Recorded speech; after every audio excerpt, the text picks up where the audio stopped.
Hello everybody. I've just come back from a trip to Belgium.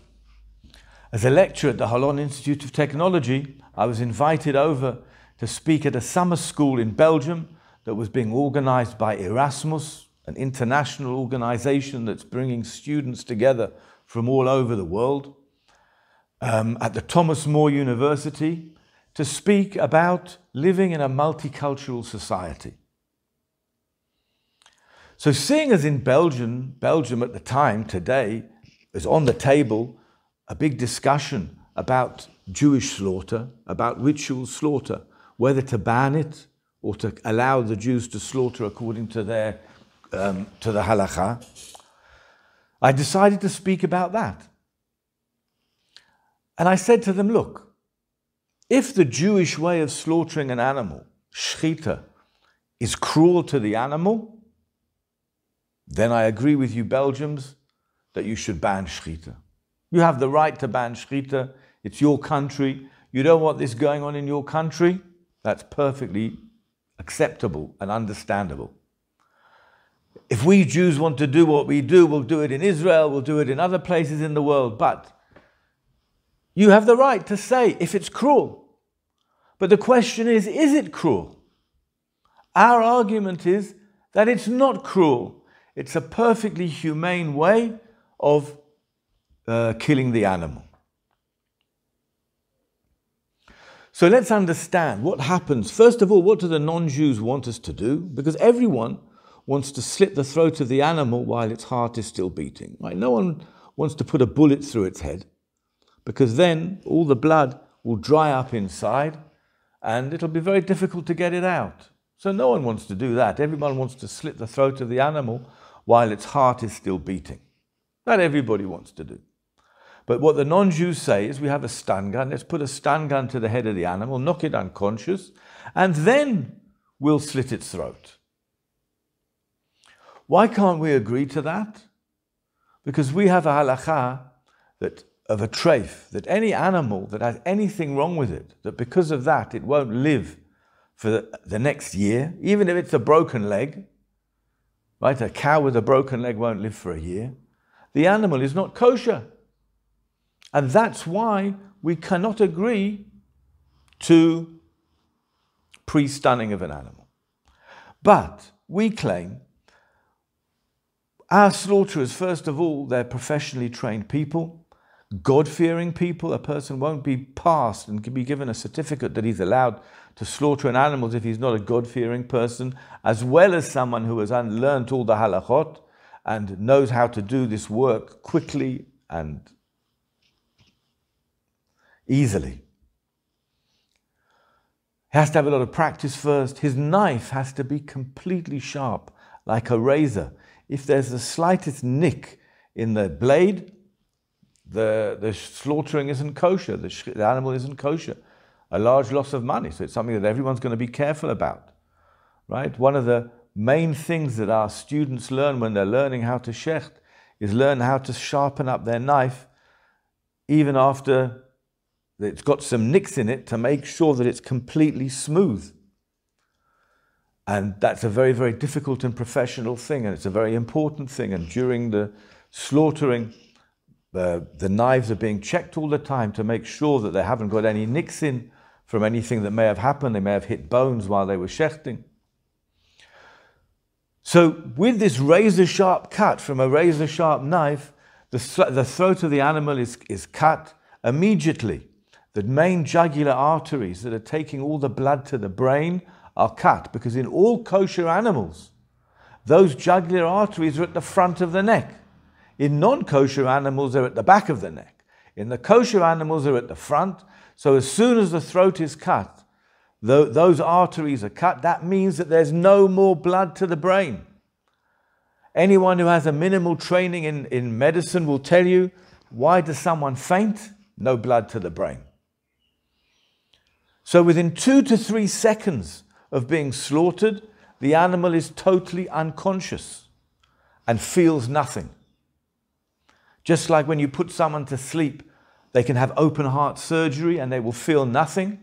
So too, after an animal has been slaughtered in our way, and its main arteries to the brain have been cut off, have been slit, he feels nothing. They put electrodes to the brains of the animal after it was slaughtered, and the non-Jews said, look, there's brain activity. That doesn't prove anything, we said. Just like someone can have a dream while they're having open heart surgery, that means that their brain is active, their brain is working. When someone is put to sleep for an operation, it doesn't mean that their brain is now not active, it's still working. And so the fact that there are the electrodes show that there's action going on in the brain doesn't mean anything. We know that the animal is totally unconscious. They did experiments of injecting dye into the heart of the animal straight after it was slaughtered, and then afterwards they dissected the animal to see where that dye is. And they found that there was none in the brain. All the rest of the body had this dyed blood in it because the heart is still pumping, but the brain had nothing, meaning that there was no other way that blood was getting to the brain of the animal. And as we know, no brain, no blood, no oxygen to the brain, no blood to the brain. The blood is carrying the oxygen. The animal is totally unconscious and he feels nothing. That is our claim. When this argument came up in England a few years ago, the non-Jews accepted the argument. It was agreed that there's no proof either way as to whether the Jewish way of slaughtering is better or worse. There's no proof either way. And the head of the RSPCA, that's the Royal Society for the Prevention of Cruelty to Animals, who are people that really do care about animal suffering without any doubt. He agreed that there's no proof either way, but he wrote in his report, nevertheless, he said, I can't believe that a way of slaughtering an animal that was invented thousands of years ago is still the best way to slaughter an animal. It can't be that with all the advancement of technology that today we don't have a better way to do that. And anyway, he said, I also don't believe that the original people that thought up this way of slaughtering the animal, that they had the good of the animal in their heart. So let's examine these claims. And therefore, he said, I want to give the benefit of the doubt to the animal and still ban Shechita. Okay, we say, give the benefit of the doubt to the Jew, who's been around for thousands of years and been doing this for thousands of years, and until there's proof that it's a cruel way to slaughter an animal, if there is, which there won't be because it isn't, then you must allow us, you must be tolerant to us and allow us to carry on doing these things in our way, in our own way. But let's examine what he claimed.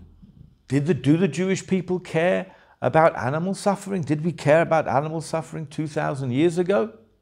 Let's look at our Torah. What does our Torah say about animal suffering? You know, there's a mitzvah, I said, in the Bible. You're not allowed to put a donkey and an ox together on the same plow. Right? You know, when they're plowing a field, you put two animals on the plow. They would pull the plow around to plow the field. You're not allowed to put an ox and a donkey. You put two donkeys or two oxes, but not an ox and a donkey. Why? What's wrong with putting an ox and a donkey? Because the ox is so much stronger than the donkey that he's going to be dragging this poor little donkey around everywhere. And the poor little donkey is going to feel really terrible. And he's going to be having a really bad day. And it might even hurt him. But certainly he's not going to be feeling good that day. This is his bad day to be on the plow with an ox. Oh no, not an ox again. He's going to drag me around everywhere. Our Torah cared about the suffering of that donkey. The donkey's not going to be killed. He's going to have a really bad day. He's going to be suffering. Because of that, said our Torah, don't do that. Don't put a donkey and a plow and a donkey and an ox on a plow together. What sensitivity for the suffering of animals. Thousands of years ago, 100 years ago, no one thought about animal suffering in the non-Jewish world. It wasn't a subject at all. People probably didn't even think that animals had feelings. But we in our Torah had that you're not allowed to put an ox and a donkey on the same plow together because it's going to be bad for the donkey. He's not going to be feeling good about all this. Such sensitivity. There's many more mitzvahs that we have that are connected to animal suffering, but I think that mitzvah proves more than anything else because there's no ulterior motives. There's nothing else that could be involved apart from the fact that you're causing this donkey to suffer. There's a famous delicacy called foie de gras, right? Goose liver or duck's liver,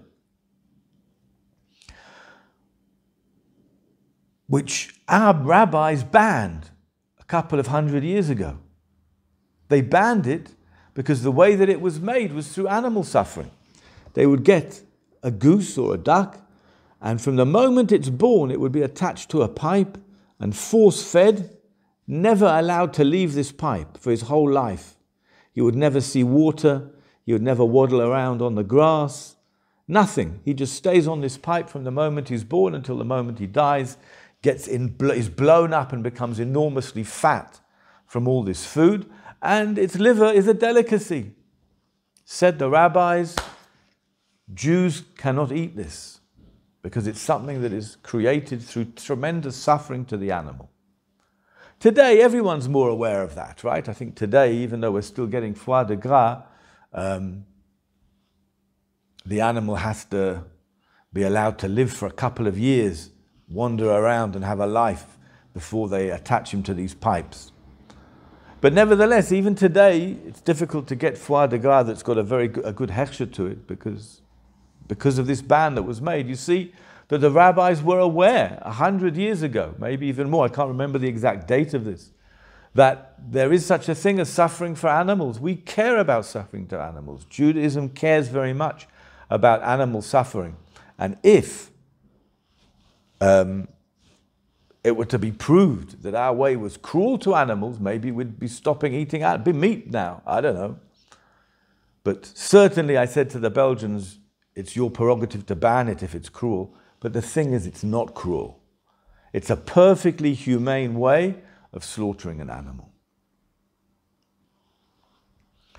So it was very well accepted amongst the students that I spoke to there. I said, you guys are the leaders of tomorrow, and it's very important that you should understand these things, that if we want to live together in a multicultural society, we need tolerance. Tolerance one to the other. And of course, that's also a message for us.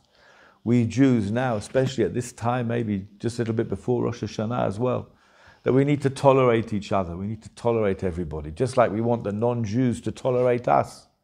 So we have to tolerate each other.